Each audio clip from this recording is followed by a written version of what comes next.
Welcome back everyone to Yindyang. First off, welcome. We're still in our little series about veganism, and we did a lot of talking about fruits and vegetables and why they're so important and the power that they have, but we didn't really talk about meat yet, so let's do it.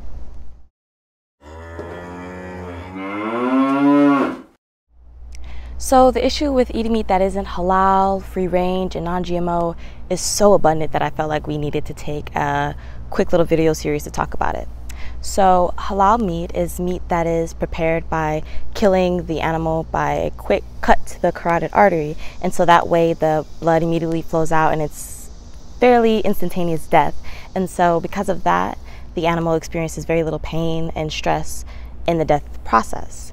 And this is important because a lot of times in the food industry, especially in the meat industry, the animals are pushed into the slaughterhouse in very stressful conditions, and it's loud. They're all, pushed together, they're shoved together. It's very scary. I mean, imagine being pushed to the slaughter, So in that process, their body is releasing a lot of cortisol and adrenaline. And where do you think the arteries are sending that blood to? Their muscles, their organs. And what do we eat? What part of the animal do we eat? The muscles, the other organs, the visceral organs, for some people at least. And so those hormones are in the meats that we're eating.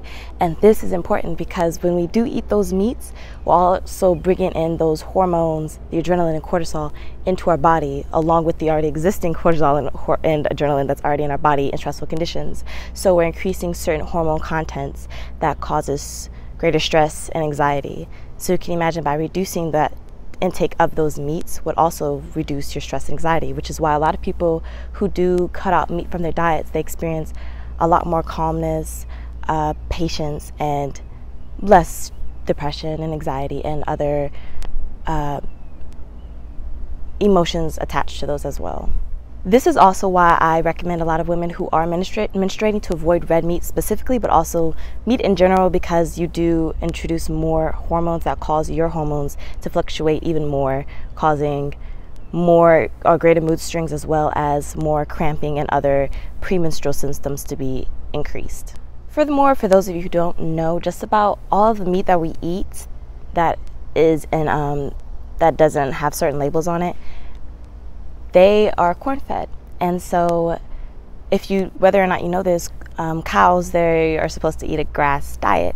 And so when they are introduced to a corn-fed diet, they tend to produce more E. coli. And that's because their guts aren't made to break down corn. They're made to break down grass. And so when on a corn-fed diet, they also have a higher E. coli content.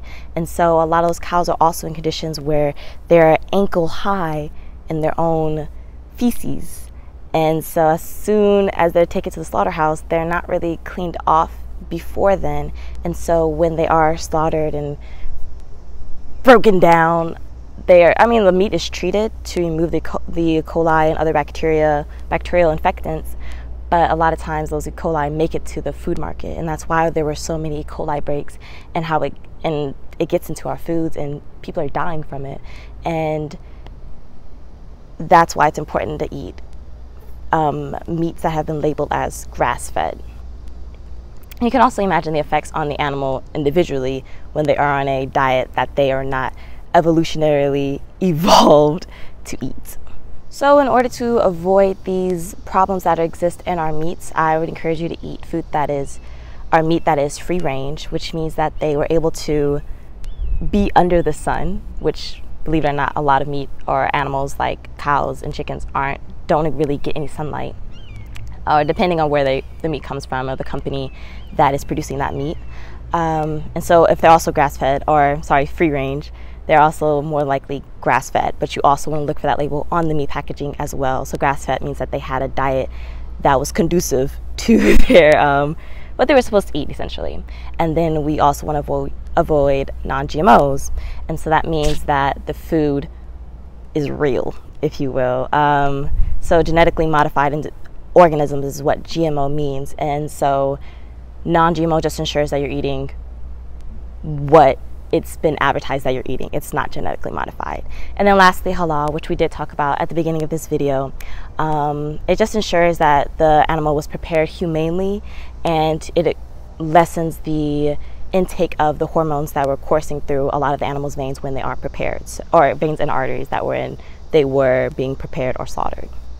Now, granted, these meat packaging labels to food that do have these labels tend to be on the more expensive side, but aren't you worth it? Aren't you worth that extra price? Maybe instead of you buying some dessert for yourself, you allocate that money towards buying food that's healthier.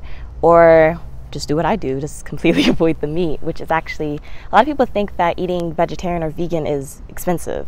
It's not. As long as you avoid the meat alternatives and you strictly focus on the fruit and vegetables and legumes and grains, it's a fairly healthy diet and it's not very expensive. But I will be doing a video in the future on how to shop vegan/vegetarian if that's what you want to do. Of course, aside from these other things that you can prevent by reading the packaging on the food that you eat and being more selective, there are things that are more difficult to avoid regardless of the type of meat that you do buy. Things like halal meat, it raises cholesterol. There is a higher incidence of people who do eat meat that have coronary diseases. Diabetes has also been correlated to it. I haven't found any research for it, but just based off my knowledge, kidney dysfunction, just because kidneys, with food that has a high protein content, puts a strain on your kidneys. So there is a multitude of issues that are also related to eating meat, especially if that's not the type of diet that your, I guess if you want to say genetics, is more apt to having. Now, of course, I am a slightly more biased as far as dropping meat and picking up a plant-based diet, but I give this information not to say drop meat is horrible. I give this information so that you guys know what toxicities exist in your life, so that you can find the balance that is best for you in the nutrition aspect of your life, the food that you eat. Just finding balance that's right for you. I'm not saying cut off meat completely, but if you realize you don't feel good or your body doesn't feel right after having meat food or meat substances, if you will, then cut them out. Listen to your body. Take the time to listen to your body after you eat food, because your body will tell you a lot more than research will, than science will, and that your doctor will. So listen to your body first and foremost, but also do your research. In the comment section of this video, I'm going to also leave not only research topics again, so you guys can do your own research that's more focused, but also I'm going to leave a few name of documentaries that'll help you, that'll really dig into more of the science and the research that goes into the food, or that exposes the food industry a little bit more, so you know where your food's coming from, but also the effects of having meat in your diet versus eating a plant-based diet. So 2 documentaries that I have watched that I highly recommend. One is Game Changers. It's on Netflix. I've watched it. It's very good. I think I've watched it more than once too. It's a very good documentary, very well produced, so I highly recommend that. And then the second documentary is Food Incorporated, Food Inc., like food, INC, period. And that one I just found doing a Google search. It was initially on YouTube for free, but now, like literally within the past few weeks, it's no longer available on YouTube for free. So I just do a Google search and I'm sure you can find it from there. Also a well put together documentary that exposes the food industry. My focus was on the meat industry, but also it talks about corn.